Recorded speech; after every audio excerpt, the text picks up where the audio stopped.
E nessa manhã nós vamos estar falando da importância das Escrituras. O irmão Gerson, quando me chamou para estar na EBD hoje, eu perguntei a ele se seria da revista ou seria o tema livre. E aí ele me deixou à vontade, e aí eu entendi assim de falar sobre a importância da palavra de Deus. Amém? E é com alegria, mas também com temor diante de Deus, que a gente sempre se coloca aqui à frente, lembrando que na carta do presbítero Tiago, no capítulo 3, versículo 1, ele recomenda: meus irmãos, muitos de vós não sejam mestres, sabendo que receberemos o mais duro juízo. Ou seja, aquele que se coloca nessa posição de instrutor, de ensino e de mestre, ele há de receber um julgamento muito mais duro, muito mais pesado da parte de Deus. Então não é algo assim, não é algo fácil, é algo que se faz sim com alegria, com muito prazer, com muita satisfação, mas também com muito temor e tremor diante desse Deus. E uma coisa que eu recomendo à igreja, a todos que estão aqui e aqueles que estão nos assistindo no Facebook, que sigam o exemplo dos bereanos. Lá em Atos, no livro dos Atos dos Apóstolos, no capítulo 17, os versos 10 e 11, está registrado que quando o apóstolo Paulo e Silas chegaram numa cidade chamada Bereia, os irmãos, as pessoas que estavam ali, para quem eles pregavam, a palavra de Deus fala que eles se fizeram mais nobres, porque tudo que se ouvia da pregação da palavra de Deus, eles consultavam nas Escrituras. Ou seja, eles não recebiam sem a análise da palavra de Deus. E eles iam consultar, e eles eram mais nobres e recebiam de bom grado essa palavra, que consultavam, que examinavam a partir das Escrituras. Então, a recomendação é que os irmãos sigam esse exemplo, de que tudo que eles ouvem aqui, deste púlpito, deste altar, os irmãos venham a consultar nas suas Bíblias, para conferir se de fato bate com o que diz a palavra de Deus. Amém? E vamos, antes de começar o estudo, vamos fazer uma oração. Senhor Deus, eu te louvo e te agradeço por mais essa rica oportunidade de estarmos aqui, reunidos como igreja, para aprender um pouco mais da tua palavra. Te agradecemos por esses que se fazem presente, por esses que estão a nos acompanhar através da internet. E o meu pedido, Pai, é que o Senhor esteja falando aos nossos corações, quebrando, derribando toda barreira, todo obstáculo que venha impedir a compreensão do que vai ser ensinado hoje, a partir da Tua palavra, e que o Teu Santo Espírito venha abrir o nosso entendimento e o nosso coração para a aceitação daquilo que o Senhor tem para nós nesta manhã. Essa é a minha oração, em nome do Senhor Jesus. Amém? Como os irmãos estão sem o material, a gente vai estar acompanhando a partir dos slides, tá certo? E se eu fizesse uma pergunta, que irei fazer, mas os irmãos não precisam se manifestar.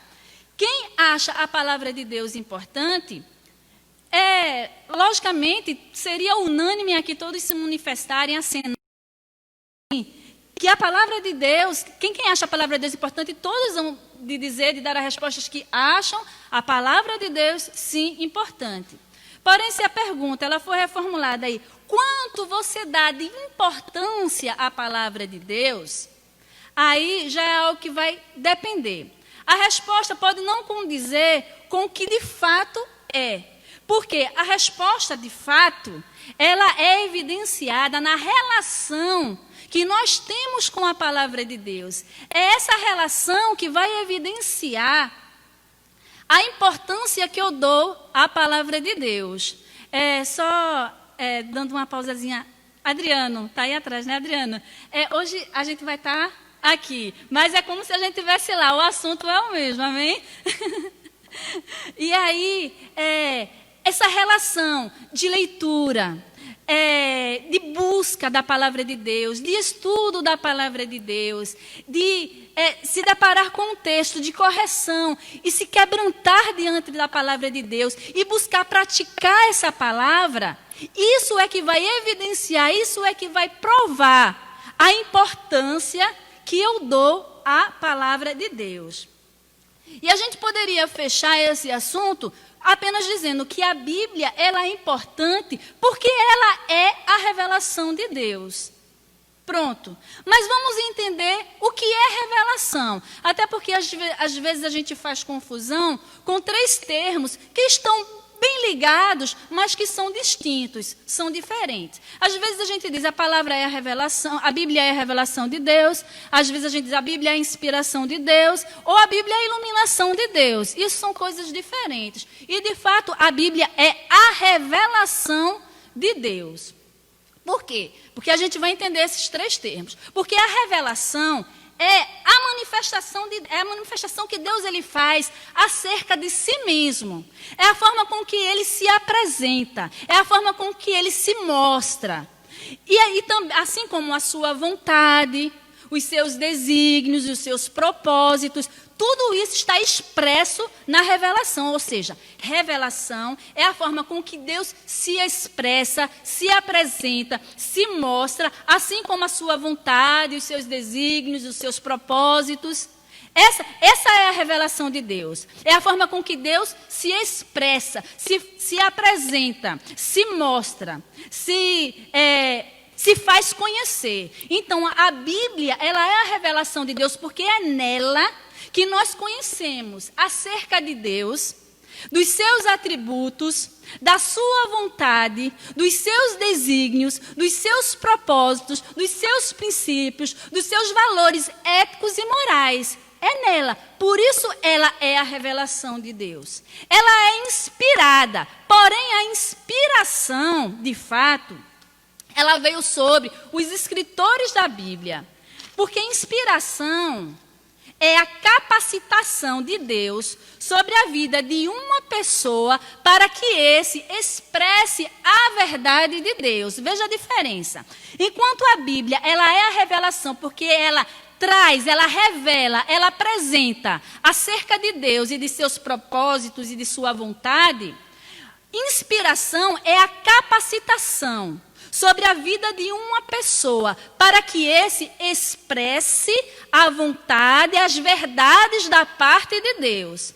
E os escritores da Bíblia, eles foram inspirados, porque eles não escreveram a Bíblia pela própria vontade, pelo seu próprio conhecimento, tão pouco achismo, mas eles receberam uma capacitação do próprio Espírito Santo de Deus, que conduziu eles a escrever a palavra de Deus. Está dando para entender? Quando os irmãos tiverem alguma dúvida, os irmãos acenem e a gente tenta esclarecer, mas não fiquem com dúvida. E a iluminação, que é diferente, não é a palavra de Deus, a iluminação é uma capacitação também da parte de Deus sobre a vida de uma pessoa para que ela venha a compreender, entender a revelação de Deus. Olha só que coisa linda. Revelação, inspiração e iluminação. Às vezes a gente confunde esses termos, mas eles são distintos. E aí a gente entende que a revelação é a forma com que Deus se apresenta, se expressa, revela, mostra os seus atributos, a sua pessoa, a sua vontade, os seus desígnios, os seus propósitos, os seus princípios, seus valores éticos e morais. E a revelação está na palavra de Deus. A inspiração é a capacitação sobre a vida das pessoas para que essas expressem, apresentem as verdades acerca de Deus, as verdades da parte de Deus. E iluminação, aí a gente se lembra de uma lâmpadazinha assim, bem em cima da nossa cabeça, algo que ilumina, algo que clareia, algo que traz luz, algo que traz compreensão acerca da revelação de Deus. Isso é iluminação. Deu para entender a distinção? Então, vamos prosseguir. Então, a Bíblia, ela é a revelação de Deus, como já foi dita. Por quê? Porque ela expressa as verdades da parte de Deus. Porém, ela não é a única revelação da parte de Deus. Existem outras revelações, outras formas com que Deus se apresentou, se fez evidenciar, se mostrou, se revelou. Porém, ela é uma revelação especial. ela é diferente. Ela é uma revelação especial. E dentro dessa revelação especial, que é a palavra de Deus, que é a forma com que Deus ele apresenta as suas verdades, a Bíblia, que é essa revelação, ela nos apresenta outras formas com que Deus se revelou, que a gente chama de revelação geral. E Deus ele também se apresenta, ele apresenta a sua divindade, ele expressa o seu poder através da natureza, através da história e através da consciência humana. E isso a gente aprende nessa revelação especial que é a palavra de Deus. E quando a gente fala dessa revelação geral, ela se estende a toda a humanidade. Nenhum vai ficar, todos são indesculpáveis diante da revelação geral de Deus, porque ele se apresenta, ele mostra a sua divindade e seu poder através da revelação geral, assim como o seu agir. E aí, quando a gente fala que Deus, ele se revela também através da natureza, além das Escrituras, é quando Deus ele revela seu poder, sua divindade, através dos elementos da natureza. É quando a gente vê o mar, naquela sua grandeza, abrangência. A gente vê ali, selado, o poder, a divindade de Deus. Quando a gente olha o sol, a lua, uma flor, quando a gente vê a beleza de um rio, nós vemos a impressão de Deus. Só que devemos ter cuidado com essa revelação, a revelação através da natureza, para nós não confundirmos com algumas crenças existentes, como, por exemplo, o panteísmo. O panteísmo, a crença do panteísmo é de que todas as coisas que existem no universo, essas compõem Deus. É como se cada um elemento que existisse no universo fosse o próprio Deus. Ou seja, não é ver Deus, não é enxergar Deus, o poder de Deus, aliás, não é enxergar o poder de Deus no sol, não. É entender que o sol é Deus. Não é enxergar o poder de Deus, a criação de Deus numa flor, não. É entender, o panteísmo entende, é a crença de que a própria flor é Deus. E aí, numa pedra, num grão de areia, para o panteísmo, a gente não pode confundir, tudo compõe Deus. Assim como uma outra crença chamada panenteísmo, que é um pouco semelhante, que Deus ele se confunde também com a natureza, porém, ele se destaca, ele numa maior grandeza, ele é maior. Ainda que seja maior, ele se confunde com a natureza. A gente também não pode confundir com o panenteísmo, tampouco com o animismo, que o animismo é uma outra crença que diz que se elege um elemento da natureza para que esse seja o seu Deus. Isso é muito comum nas tribos indígenas, quando se elege o sol como sendo o seu Deus, ou o Deus, a lua como sendo seu Deus, ou um rio. E aí ainda vai para o animismo politeísta, quando se elege mais de um dos elementos na natureza como sendo um Deus. Por exemplo, há tribos indígenas que elegem o sol, a lua e a chuva. O sol, a lua, a chuva e o rio, e aí seria o animismo politeísta. Mas o animismo, por via de regra, ele elege um elemento e assim se torna o seu Deus. Mas nós não podemos confundir essa revelação de Deus através da natureza, nem com o panteísmo, nem com o panenteísmo e nem com o animismo. Porém, a gente vai ver nas Escrituras, e eu peço que você acompanhe na sua Bíblia, que Deus ele revela seu poder, a sua divindade, através dos elementos da natureza.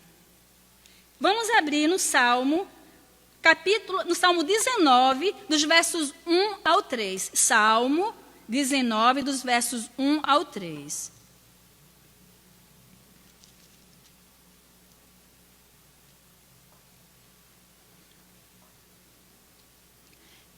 Por conta daqueles que estão nos assistindo através da internet, eu irei fazer essa leitura. Gostaria muito que os irmãos pudessem fazer, mas assim, aí o irmão lá de casa ele fica sem escutar. Embora que ele a gente espera que os irmãos que estão nos acompanhando estejam também com as suas Bíblias abertas.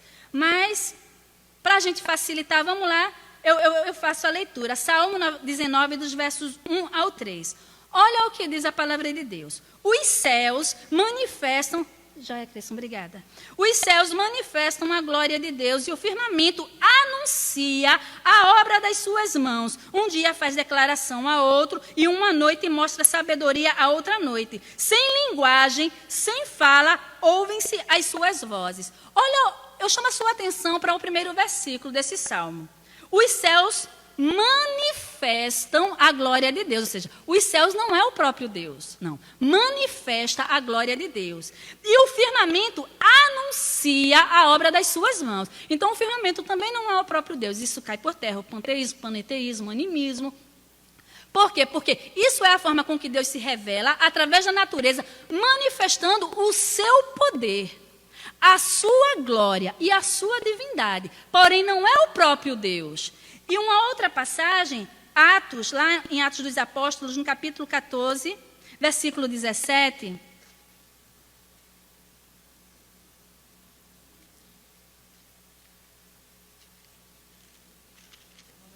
Diga.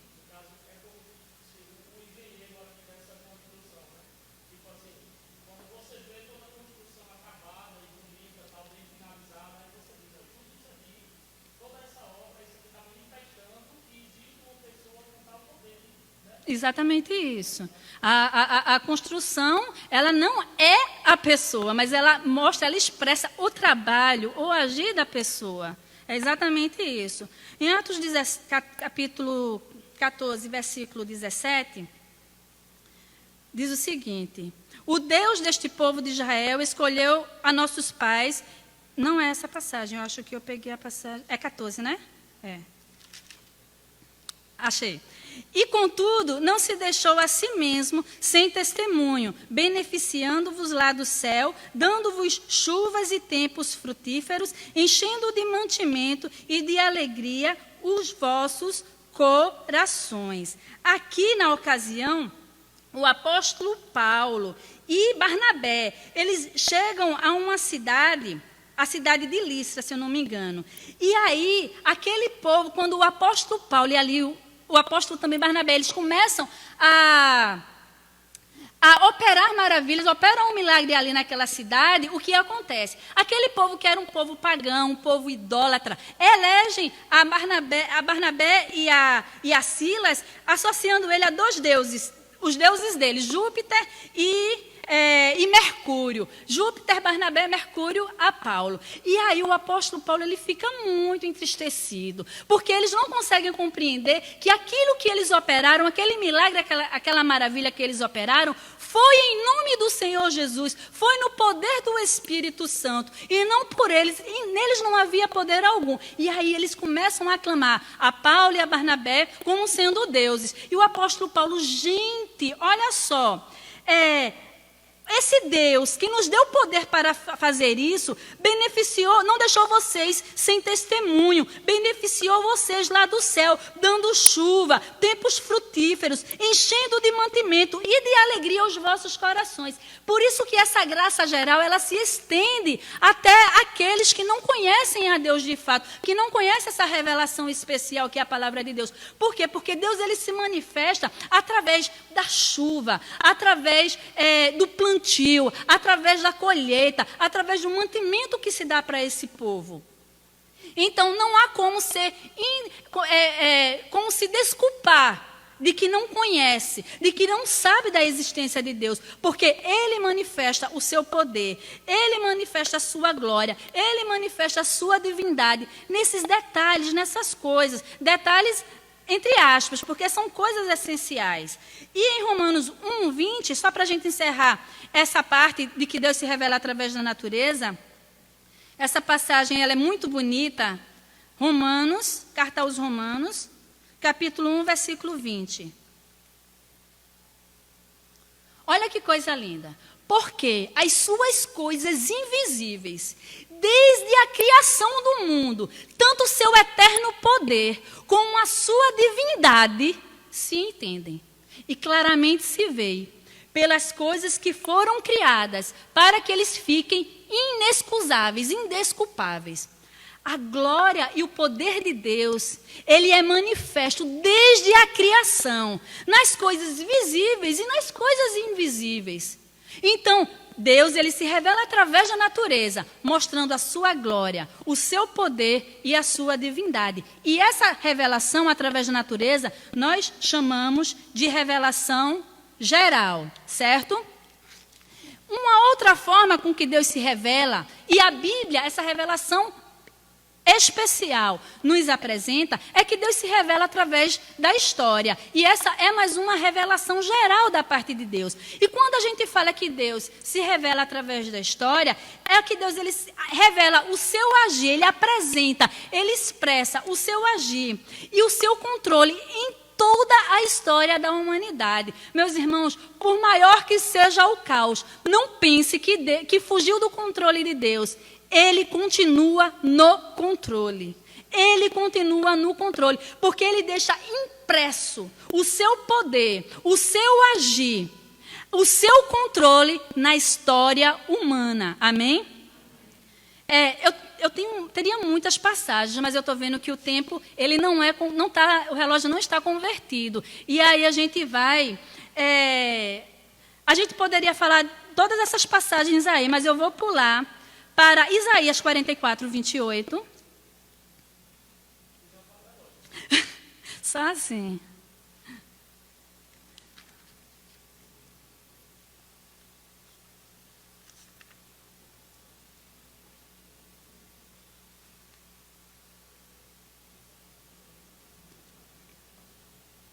Olha o Deus que controla a história. Isaías 44, 28.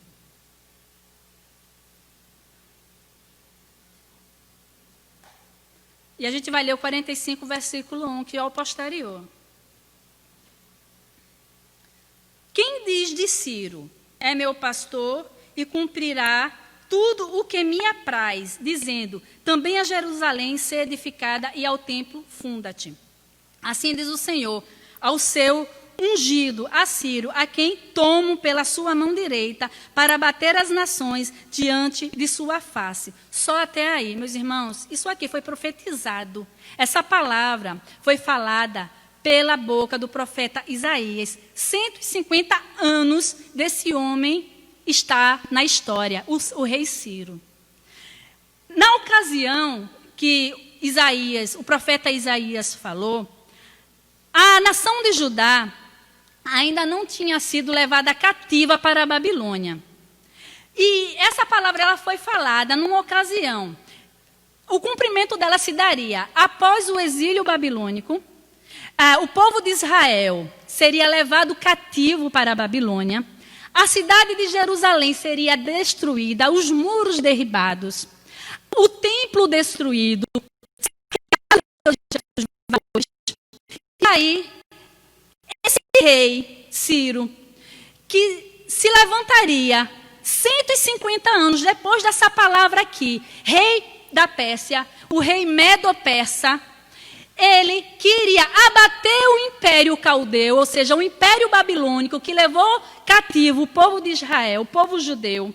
Ele ia libertar o povo, fazer com que o povo que tinha sido exilado voltasse, retornasse para Jerusalém. E a palavra aqui é profetizada de que a cidade seria reconstruída, os muros foram reconstruídos no tempo do rei Ciro e o templo também foi reconstruído.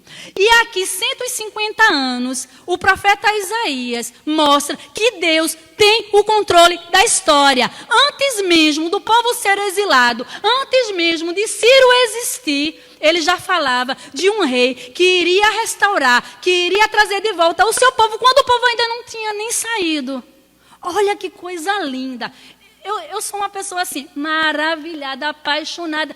Eu fico deslumbrada com a palavra de Deus. Deslumbrada, porque esse é o Deus, é o nosso Deus, que se apresenta, que se revela, que se mostra o seu agir, o seu controle através da história, amém? Tem outra passagem que é muito boa, mas a gente vai adiantar, senão tem muitos textos para ler. E uma outra forma que a palavra de Deus, que é a Bíblia Sagrada, as Escrituras Sagradas, que ela é a revelação especial, ela é uma das revelações especiais, né? E aí ela nos apresenta mais uma revelação geral, mais uma forma com que Deus se apresenta, que é através da consciência. E em Romanos, vamos lá para Romanos, a carta aos Romanos, no capítulo 2, versos 14 e 15.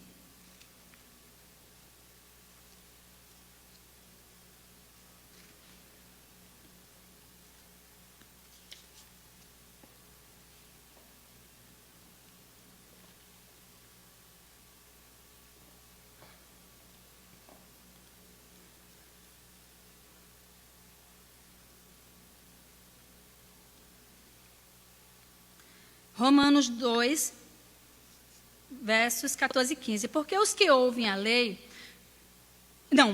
quando os gentios que não têm lei, preste atenção nesse texto, fazem naturalmente as coisas que são da lei, não tendo eles lei para si mesmos, são lei, os quais mostram a obra da lei, olha só, escrita em seus corações, testificando juntamente a sua consciência e os seus pensamentos, quer acusando-os, quer defendendo-os.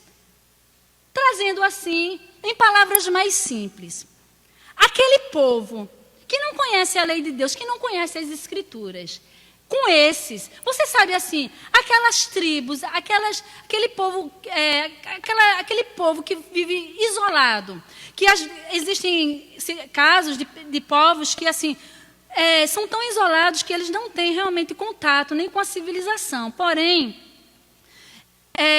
até aqueles povos que não têm nenhum contato, que não conhecem nada, que não sabem, que nunca nem ouviram falar do Deus Criador, de Jesus Cristo, aquele que se fez carne para salvar a humanidade, a palavra de Deus aqui nos diz que Deus, Ele selou, Ele imprimiu na consciência e no coração desses uma lei que mostra a eles, que aponta para eles o que é certo e o que é errado, o que pode e o que não pode, quer acusando, quer defendendo a sua consciência. Então, todos são indesculpáveis. E aqueles que não têm lei, eles vivem debaixo dessa revelação geral, chamada, essa revelação, através da sua consciência, que mostra a ele, a consciência mostra, quer acusando, quer defendendo, mostrando o que é certo, mostrando o que é errado. Amém? Fechando aqui a revelação geral, é necessário, é importante dizer que ela é dirigida a todas as pessoas, em todos os tempos, porém essa revelação geral, ela não inclui o plano da redenção, certo? Ela não é completa, porque falta a compreensão, falta ser expressa realmente essa questão do plano da redenção através de Cristo. Porém, ela tem as suas eficácias, ok? Mas agora a gente vai partir para a revelação, que a gente está aqui, que a gente quer estudar, que é aquilo que a gente falou no início, das Escrituras, a importância que tem. E a gente falou inicialmente que a gente poderia encerrar esse assunto falando falando da importância da palavra de Deus, da importância das Escrituras, dizendo que ela é o quê? A revelação de Deus. E ponto final. Mas aí a gente vai compreender melhor o que é essa revelação especial, essa revelação da parte de Deus que é especial. Vale destacar que essa revelação especial, a palavra de Deus aqui, a Bíblia Sagrada, ela nos aponta para a revelação geral que a gente viu, através da natureza, através da consciência, através da história, e ela aponta para a revelação especial que é culminante do próprio Deus, que é a pessoa do Senhor Jesus Cristo. Essa é a revelação especial, que é o ápice, é o mais alto, é o ponto mais alto, é a forma mais completa de Deus se expressar, de Deus se apresentar, na pessoa de Jesus Cristo, certo? E ela nos aponta E antes da gente falar daqui da revelação das Escrituras, certo? Como sendo essa revelação especial da parte de Deus, eu gostaria que fosse para o próximo slide, depois você retorna para esse, para a gente falar da revelação especial, que é o Senhor Jesus, que é a palavra de Deus, que essa revelação, que também é especial, mas não tão completa como essa que ela aponta, que é o Senhor Jesus, mas que a gente vai falar agora nesse momento. Como já foi falado, além de ser essa revelação especial, o Senhor Jesus, é a revelação mais completa, é o ápice, é o apogeu, é o cume da revelação do nosso Deus. Porque a sua completude, a sua inteireza está expressa na pessoa do Senhor Jesus. No Evangelho, segundo São João, no capítulo 1, verso 18...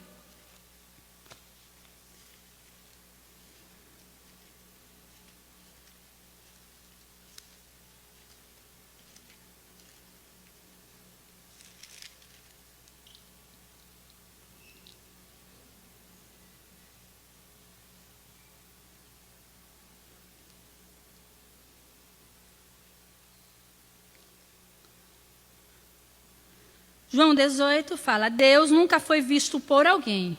O Filho unigênito que está no seio do Pai, esse o fez conhecer. Escuta o que diz e acompanhe na sua Bíblia, no capítulo 8, versículo 19.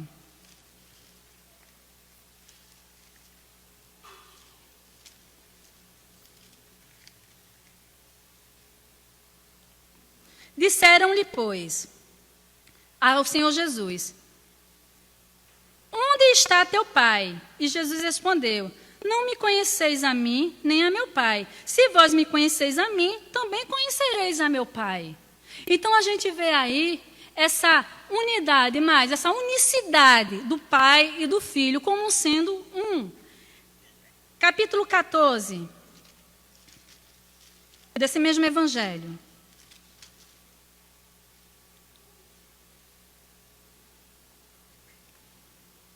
Do 6 ao 11, disse-lhe Jesus: eu sou o caminho, a verdade e a vida, e ninguém vem ao Pai senão por mim.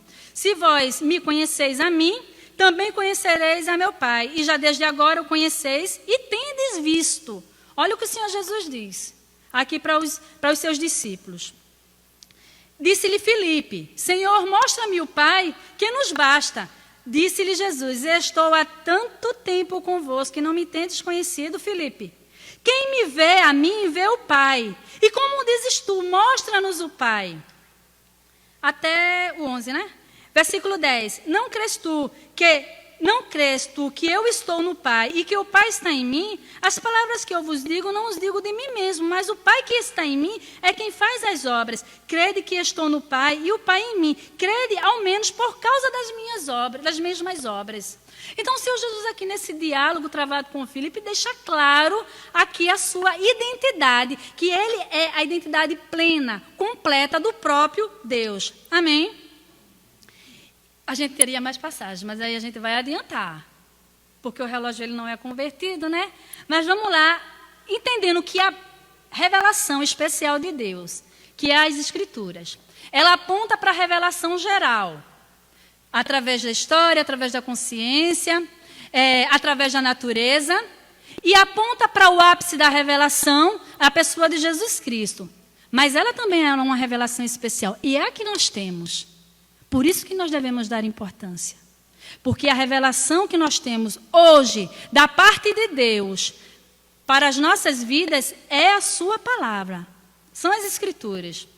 E é nelas, é na palavra de Deus, é nas Escrituras, que nós sabemos acerca de Deus, dos seus atributos, da sua vontade, dos seus desígnios, dos seus princípios, dos seus valores éticos e morais.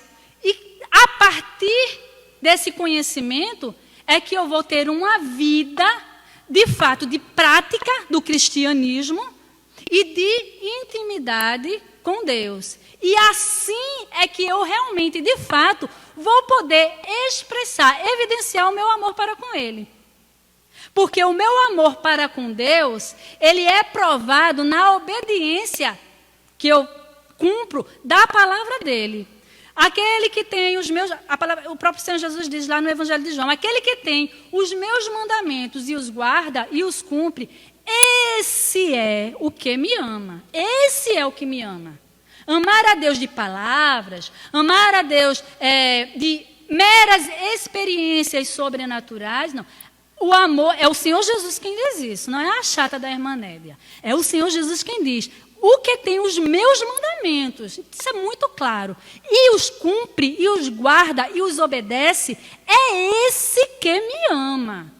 E como é que eu vou obedecer aos mandamentos do meu Senhor, se eu não dou a devida importância à sua palavra, que é a revelação dele para a gente hoje?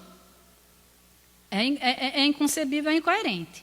Então, por isso que a gente tem que buscar dar importância de fato à palavra de Deus. E vamos ver na própria palavra que essa é a revelação do próprio Deus, é o próprio Deus falando conosco. Vamos abrir em Romanos, na carta aos Romanos, no capítulo... Não, melhor, porque a gente tem que adiantar, né? Na segunda carta do apóstolo Pedro, capítulo 1, versos 20 e 21.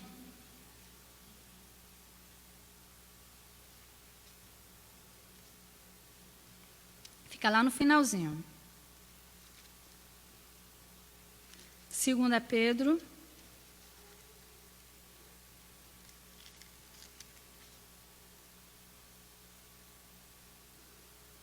Olha o que diz, escuta o que diz. Sabendo primeiramente isto, que nenhuma profecia da Escritura é de particular interpretação, porque a profecia nunca foi produzida por vontade de homem algum, mas homens santos de Deus falaram inspirados pelo Espírito Santo. Olha como faz diferença a gente entender aqueles termos que a gente estudou logo no início.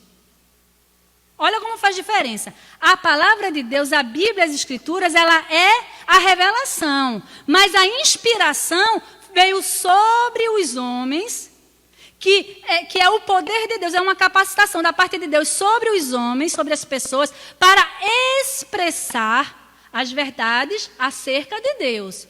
Porque os homens, eles foram inspirados pelo Espírito Santo a escrever as Escrituras, que é a revelação de Deus, a forma com que Deus se apresenta, a forma com que Deus se faz conhecer. Portanto, a Bíblia, ela é a revelação, e os homens que escreveram, esses receberam a inspiração. E nós que compreendemos a revelação, essa palavra, nós temos a iluminação, que é uma capacitação do Espírito Santo em nossas vidas, que nos esclarece, que nos faz compreender, que nos faz entender acerca da revelação, acerca das verdades de Deus. Certo? E 2 Timóteo, a gente volta um pouquinho, capítulo 3, versículo 16. Pode deixar, Cris. Obrigada, Cris.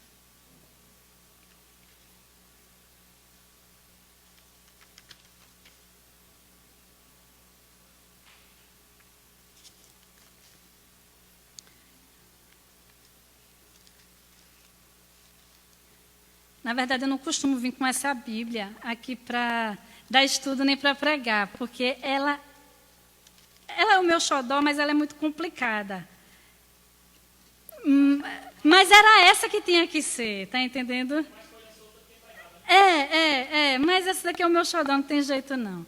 2 Timóteo 3,16 fala, toda a Escritura divinamente inspirada, ela é proveitosa para ensinar, para redarguir, para corrigir, para instruir em justiça, para que o homem de Deus seja perfeito e perfeitamente instruído para toda boa obra. Aqui, ela é divinamente inspirada porque ela foi escrita por homens que foram inspirados, porque receberam a inspiração da parte de Deus. Então, a gente vê nesses textos, e tem outros textos que nos apresentam que a palavra que a Bíblia Sagrada, que as Escrituras Sagradas, ela não foi escrita pela vontade humana. Ela não foi escrita de forma solta, pelo que os homens estudavam na época, de filosofia, de história, não. Mas foram homens inspirados, conduzidos pelo Espírito Santo, que escreveram as Escrituras, a Bíblia. Porém, deve-se levar em conta que quando esses homens eles receberam a inspiração da parte de Deus para escrever, Deus, o próprio Deus, ele respeitou características peculiares de cada um desses escritores, como personalidade, como conhecimento, nível de instrução, forma de se expressar, porque a gente vê isso impresso também em cada carta e em cada livro. A personalidade da pessoa, a forma de se expressar, o nível cultural, a gente vê isso, a gente vê as cartas do apóstolo Paulo, ela tem o seu distintivo, a sua marca, a sua identidade, assim como as cartas do apóstolo Pedro, assim como os escritos do apóstolo João, têm a sua identidade. Porém, o que prevalece, ainda que Deus tenha levado em conta essas peculiaridades de cada indivíduo, o que prevalece é a condução, é a inspiração, é a capacitação do Espírito Santo sobre a vida desses homens que conduziu eles à escrita da palavra de Deus.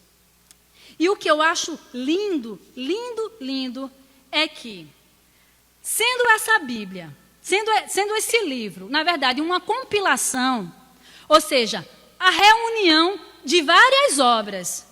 Aqui nós temos livros e cartas que foram compilados, que foram reunidos para formar o que a gente tem hoje e que nós chamamos de Bíblia Sagrada, Escrituras Sagradas. Vejam só, a Bíblia ela tem 66 livros, 39 no Antigo, 27 no Novo. E essas 66 obras, elas foram escritas num período de 1.500 anos. De Gênesis a Apocalipse, levou 1.500 anos para a escrita de todos os livros que a gente tem hoje como Bíblia Sagrada. Veja o espaço de tempo. Como se não bastasse esse abismo de 1.500 anos, esse livro ele foi escrito também em lugares diferentes. O Antigo Testamento, tanto o Antigo como o Novo, tem em comum que partes foram escritas, em grande maioria, na Palestina. Porém, o Antigo Testamento também teve partes que foi escrita no Egito e na Babilônia. Assim como o Novo Testamento, que também foi escrito grande parte na Palestina, assim como o Antigo Testamento, mas teve partes que foi escrita na Síria, na Itália e na Grécia. Aí veja mais um abismo. Como se não bastasse o abismo de tempo, 1.500 anos, a gente vê a diversidade de lugares e continentes. Porque a gente fala aqui, quando a gente citou os lugares, a gente falou do continente europeu, do continente asiático, do continente africano. 3 continentes. 1.500 anos, 3 continentes, vários lugares, mais de 40 pessoas foram usadas por Deus, inspiradas por Deus, receberam a inspiração de Deus para escrever esse livro. E aí, o que me deixa, não sei você, mas o que me deixa maravilhada diante dessa obra,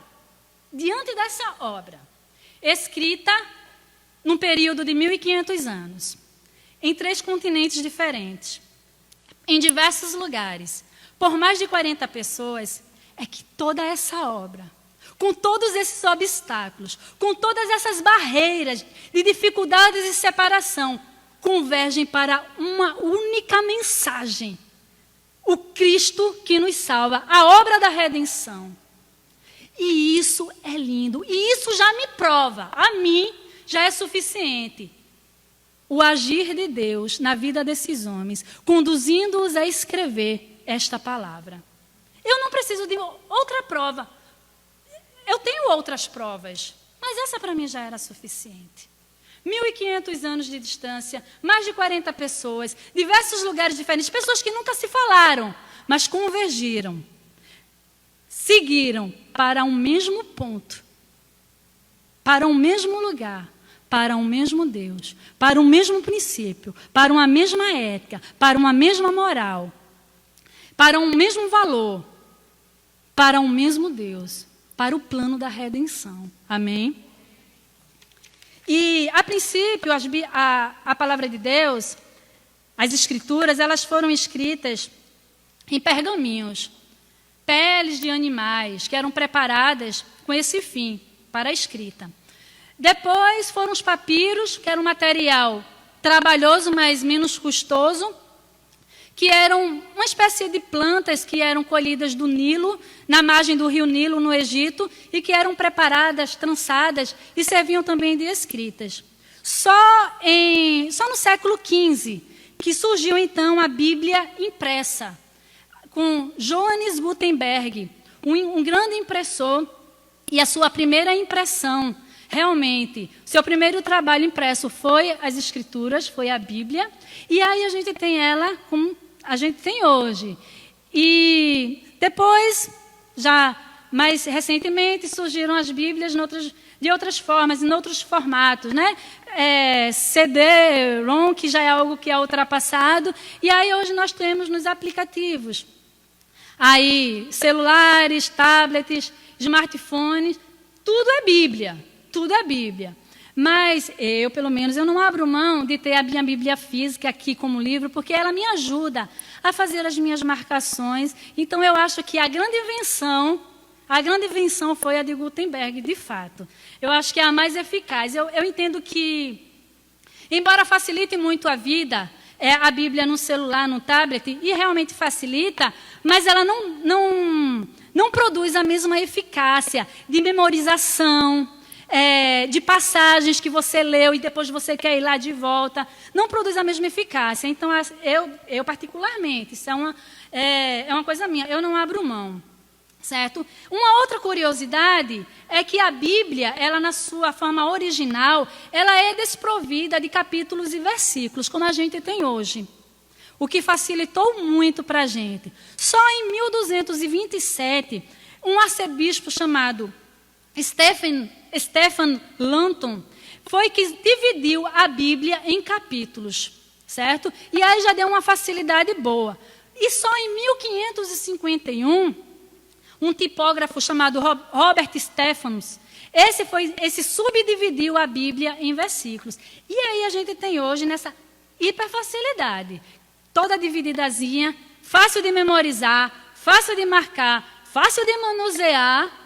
Por quê? Porque antes não era assim. Antes não era assim. E os nossos irmãos bereanos, lembram?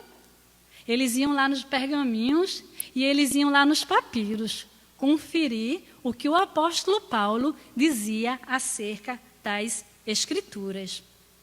E hoje a gente tem uma forma bem fácil, que é, além da Bíblia física, né, aqui o livro físico, nós temos também aí nos nossos aparelhos. Eita, eu acho que é melhor a gente parar por aqui, né, irmão Jéssica? Porque o negócio...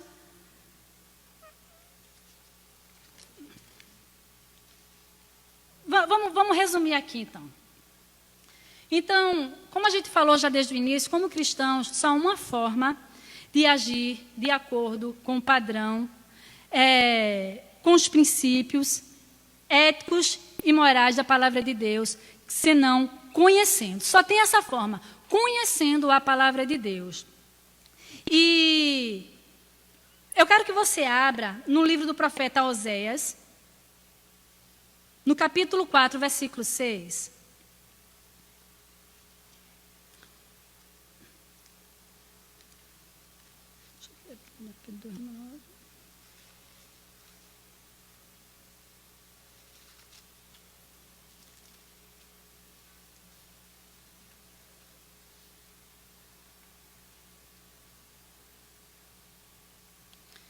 Oséias 4,6 fala: o meu povo foi destruído porque lhe faltou conhecimento. Mas eu gosto muito da próxima frase: porque tu rejeitaste o conhecimento.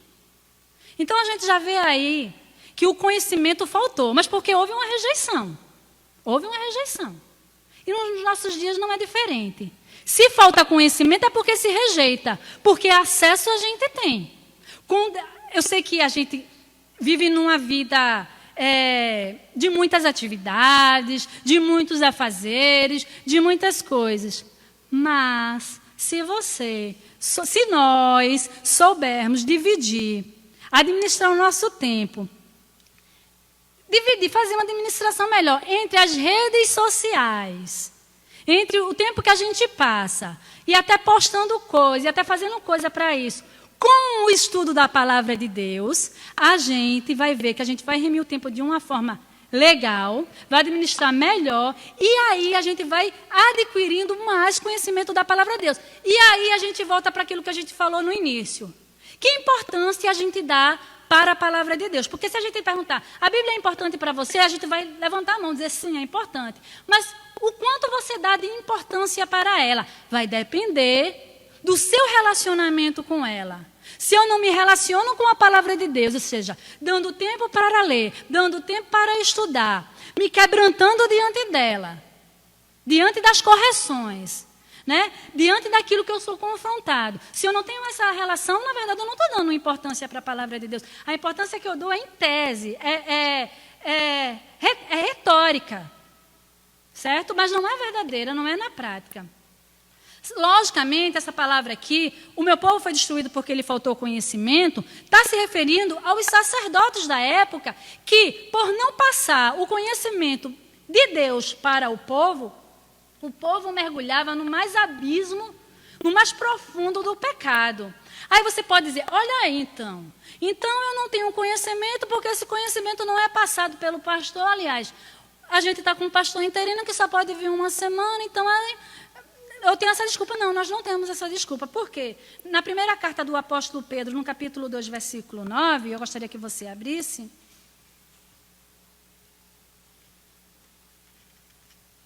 1 Pedro 2,9.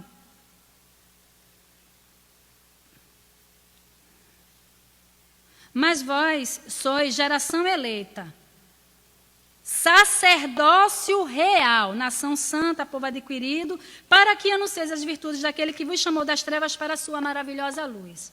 Olha o que o apóstolo Pedro diz aqui. Ele diz coisas maravilhosas, mas com um peso muito grande de responsabilidade. Geração eleita, glória a Deus e aleluia. Mas olha só, sacerdócio real. Ainda que eu tenha, como igreja cristã, que se estabeleceu a partir de Cristo, né? Essa questão hierárquica, a gente, como batista, vou falar de como funciona no nosso caso, do pastor e dos líderes que vêm abaixo do pastor. Isso não isenta o sacerdócio universal, anunciado aqui pelo apóstolo Pedro. Nós somos sacerdotes também. Ou, em outras palavras, nós temos a responsabilidade por nós mesmos, por nossa vida, pelo nosso conhecimento, porque aquilo que a gente pode fazer, a gente não pode pegar e jogar para o outro fazer, não. Porque se eu posso pegar a Bíblia para ler, eu não tenho que ficar esperando no domingo ou nas quintas para estar sendo ministrada pela palavra de Deus, para estar então aprendendo da palavra. Por quê? Porque nós somos, a palavra de Deus fala, sacerdócio real. O sacerdócio universal, nós temos a nossa responsabilidade. E o apóstolo Pedro aqui, ele não está falando para uma liderança. Ele está falando para um grupo de cristãos dispersos na Capadócia, na Bitínia, ali, e que eram pessoas simples, forasteiros, mulheres e escravos. E falando para essas pessoas. E a palavra que ele fala, assim como ele falou lá, para essas pessoas simples, mulheres que viviam à margem, escravos que viviam à margem, ele fala para a primeira igreja batista em Itabuna, o sacerdócio real. Em outras palavras, você tem a sua responsabilidade. Nós temos a nossa responsabilidade. Sobre o pastor, sobre o mestre, sobre o instrutor, vai ter um juízo mais pesado. Tiago 3,1 fala isso.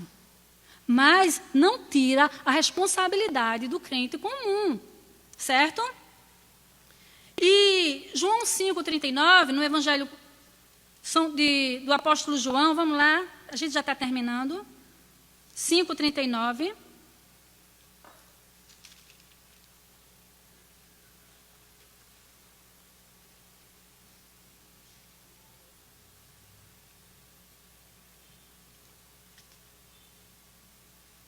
João 5,39. Acho linda essa passagem também. Quer dizer, eu acho muita coisa linda na palavra de Deus. Eu sou muito apaixonada. Eu me delicio muito, assim, no bom sentido da palavra, lendo as Escrituras. Examinais as Escrituras, porque cuidais ter nelas a vida eterna, e são elas que testificam de mim. Isso são palavras do Senhor Jesus. Sabe o que eu gosto nessa palavra aqui? É que o Senhor Jesus, ele apresenta que o Evangelho, ao contrário do que falam aí fora, não é ser manipulado, não é manipulação. O Evangelho não é ser controlado. O Evangelho não é robotizar ninguém. O Evangelho mexe com a minha capacidade intelectual. Eu acho isso lindo. Porque o Senhor Jesus diz, examinai. E o termo examinai aqui é aprender algo por meio de cuidadosa investigação. É ler com atenção. É estudar com cuidado. Olha que coisa linda. O povo aí diz assim, é crente, é evangélico. É manipulado, é robotizado. Não, o evangélico de verdade.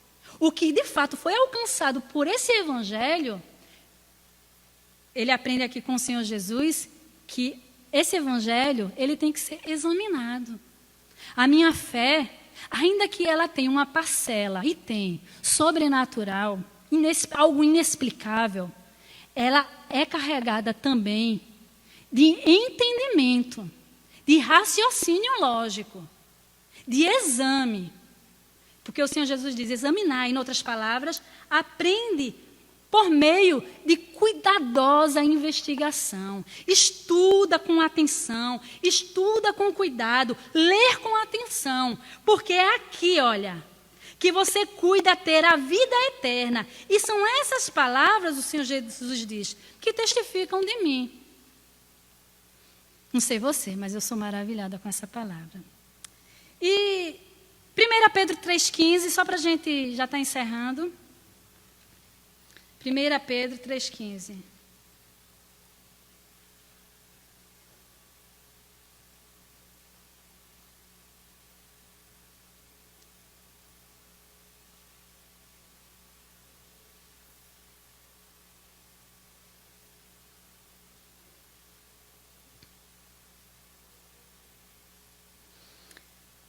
Antes, santificai a Cristo como Senhor em vossos corações e estáis sempre preparados para, na minha tradução que é super antiga, diz responder.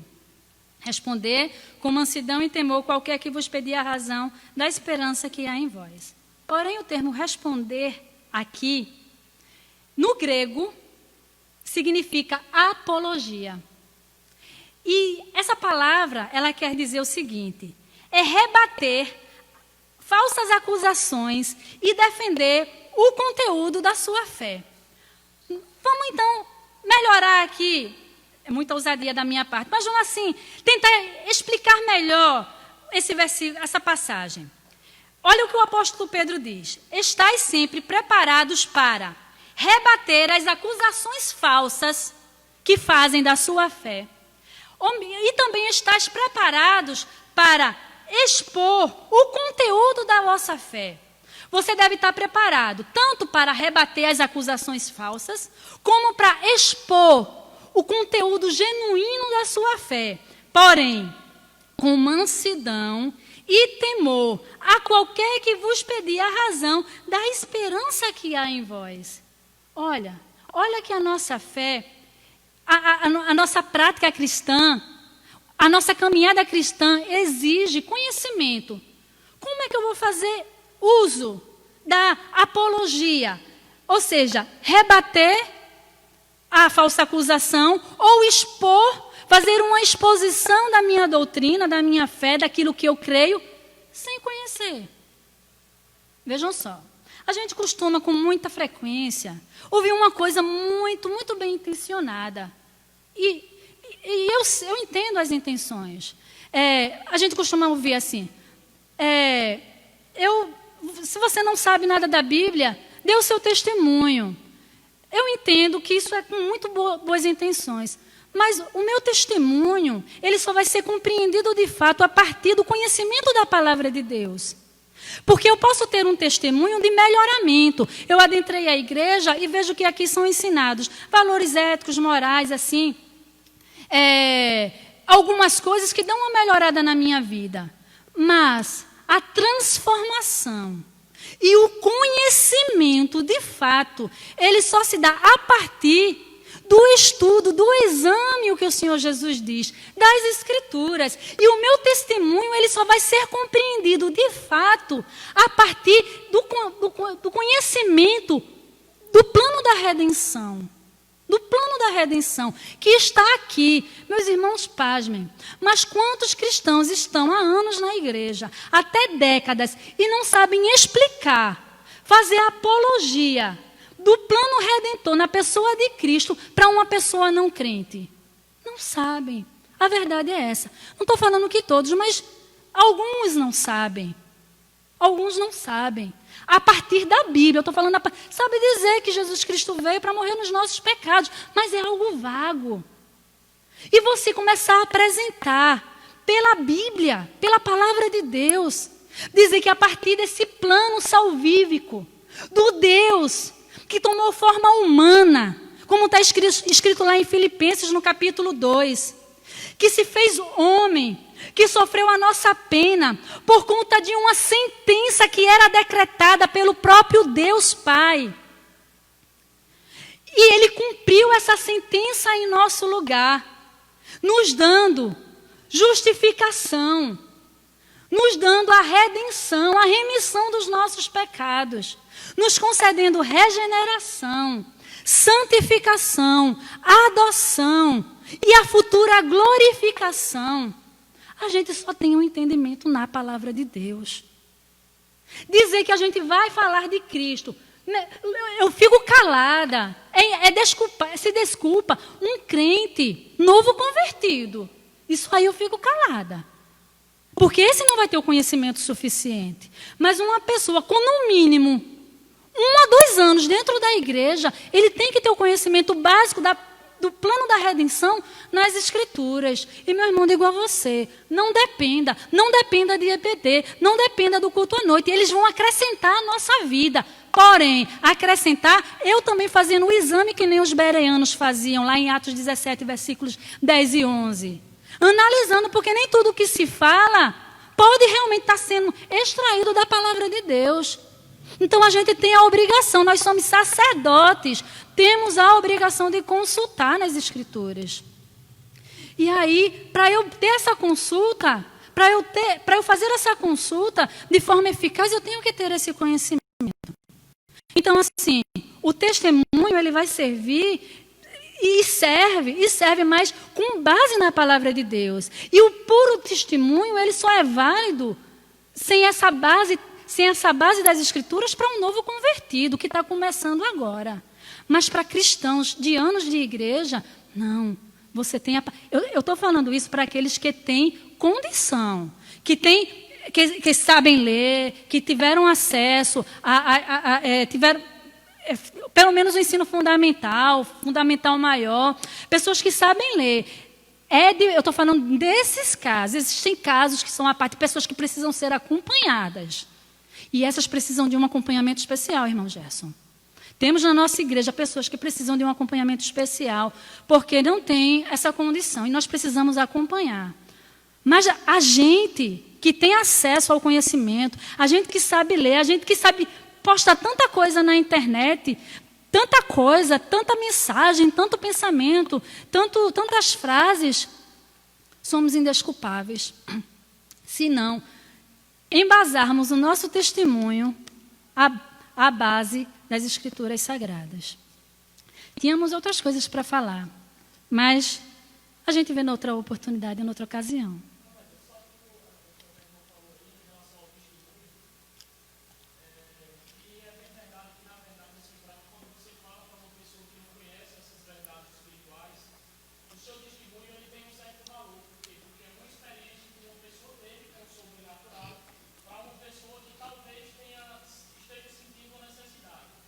Mas supostamente aquela pessoa